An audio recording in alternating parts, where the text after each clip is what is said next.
श्री सनक जी कहते हैं, नारद जी, अब मैं ध्वजा आरोपण नामक दूसरे व्रत का वर्णन करूंगा, जो सब पापों को हर लेने वाला पुण्य स्वरूप तथा भगवान विष्णु की प्रसन्नता का कारण है। जो भगवान विष्णु के मंदिर में ध्वजा आरोपण का उत्तम कार्य करता है, वह ब्रह्मा आदि देवताओं द्वारा पूजित होता है। बहुत सी दूसरी बातें कहने से क्या लाभ। जो कुटुंब युक्त ब्राह्मण को सोने का 1000 भार दान देता है, उसके उस दान का फल ध्वजा आरोपण कर्म के बराबर ही होता है। परम उत्तम गंगा स्नान, तुलसी जी की सेवा अथवा शिवलिंग का पूजन, ये सब कर्म ही ध्वजा आरोपण की समानता कर सकते हैं। यह ध्वजारोपण नामक कर्म अद्भुत है, अपूर्व है और आश्चर्यजनक है। यह सब पापों को दूर करने वाला है। ध्वज आरोपण कार्य में जो जो कार्य आवश्यक है उन सब को बताता हूँ। कार्तिक मास के शुक्ल पक्ष में 10वीं तिथि को मनुष्य अपने मन और इंद्रियों को संयम में रखते हुए प्रयत्न पूर्वक दातन करके स्नान करे। व्रत करने वाला ब्राह्मण उस दिन एक समय भोजन करे, ब्रह्मचर्य से रहे और धुले हुए शुद्ध वस्त्र धारण करके शुद्धता पूर्वक भगवान नारायण के सामने उन्हीं का स्मरण करते हुए रात में शयन करे। तत्पश्चात प्रातःकाल उठकर विधि पूर्वक स्नान और आचमन करके नित्य कर्म पूर्ण करने के अनंतर भगवान विष्णु की पूजा करें। 4 ब्राह्मणों के साथ षष्ठी वाचन करके ध्वजा आरोपण के निमित्त नांदीमुख श्राद्ध करे। वस्त्र सहित ध्वज और स्तंभ का गायत्री मंत्र द्वारा प्रोक्षण अर्थात जल से अभिषेक करे।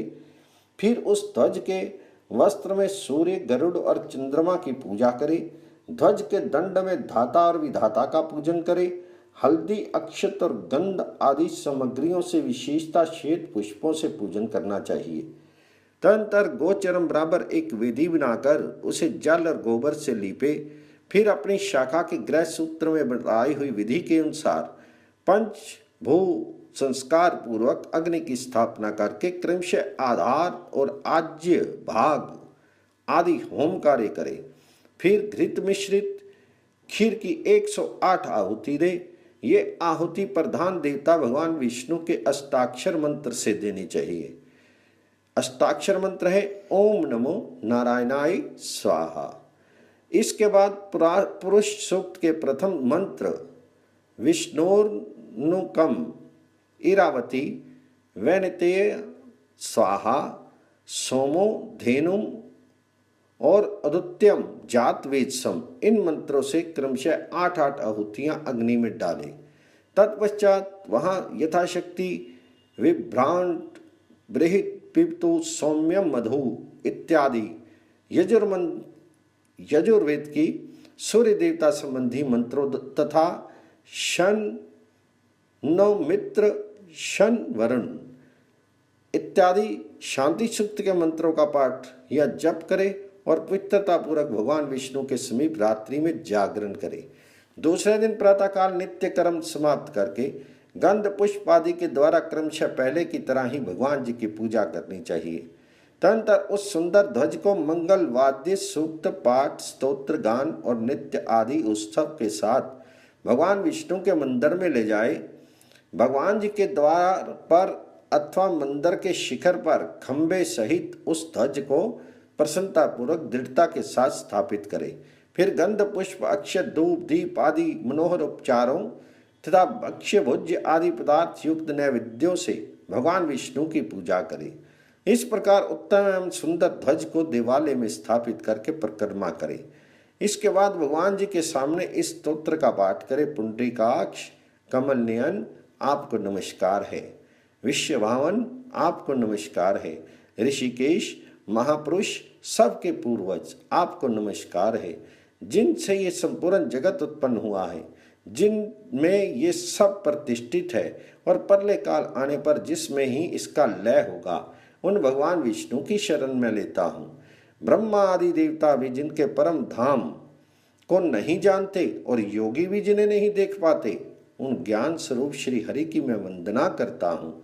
अंतरिक्ष जिनकी नाभि है, ध्युलोक जिनका मस्तक है और पृथ्वी जिनके चरण है, उन विश्वरूप भगवान को मैं प्रणाम करता हूँ। संपूर्ण दिशाएं जिनके कान हैं, सूर्य और चंद्रमा जिनके नेत्र हैं, तथा ऋक, साम और यजुर्वेद जिनसे प्रकाशित हैं, उन ब्रह्म स्वरूप भगवान विष्णु को मैं नमस्कार करता हूँ।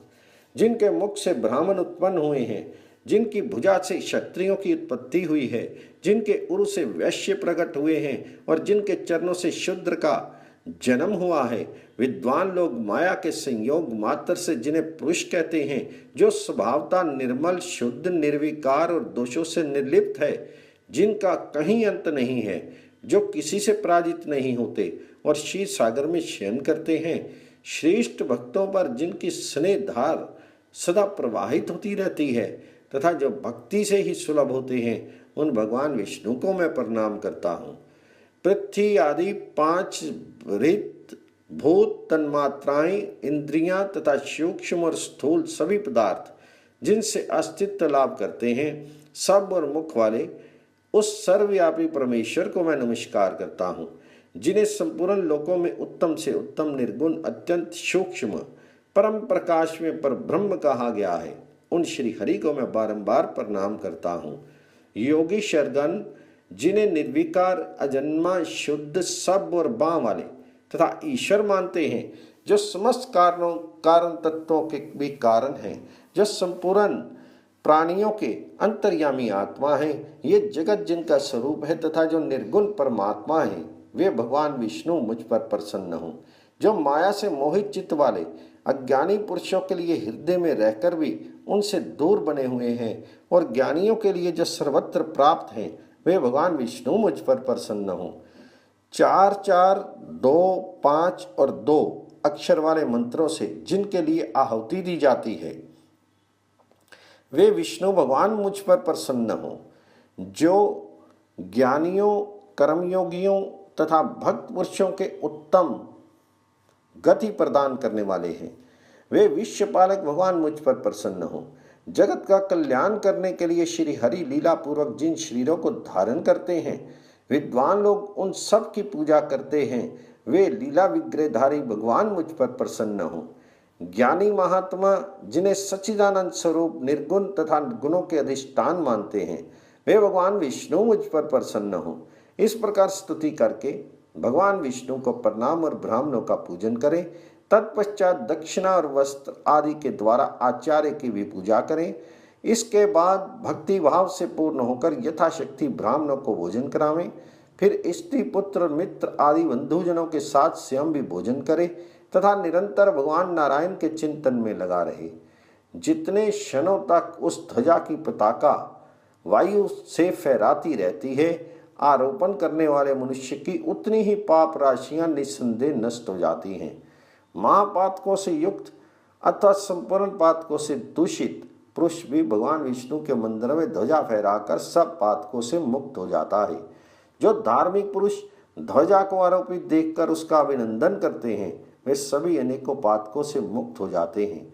भगवान विष्णु के मंदिर में स्थापित किया हुआ ध्वज जब अपनी पताका फहराने लगता है, उस समय आधे पल में ही वह उसे आरोपित करने वाले पुरुष के संपूर्ण पापों को नष्ट कर देता है।